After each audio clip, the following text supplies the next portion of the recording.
आपल्याला सतत इतरांच्या चांगल्याच गोष्टी का आवडत असतात? आपण इतरत्र पाहत असताना, निरीक्षण करत असताना इतरांची बुद्धिमत्ता आपल्याला त्या ठिकाणी प्रभावित करतंय.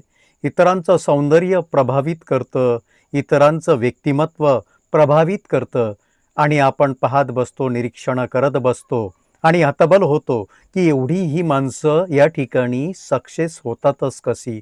यशस्वी होतातच कशी? कारण हे सगळं आपण बाहेर पाहत असतो. अगदी त्या कस्तुरी मृगाजवळ ती कस्तुरी असते, पण ती सुसाट वाऱ्यासारखी त्याच्या शोधामध्ये फिरत असते. त्याचा शोध घेण्यासाठी ही वृत्ती आपली कधी बनते हे आपल्यालाही कळत नाही. आणि मग अंतर्मनामध्ये जेव्हा आपण डोकावतो, तेव्हा हळूहळू बरचसं काही दिसायला लागतं.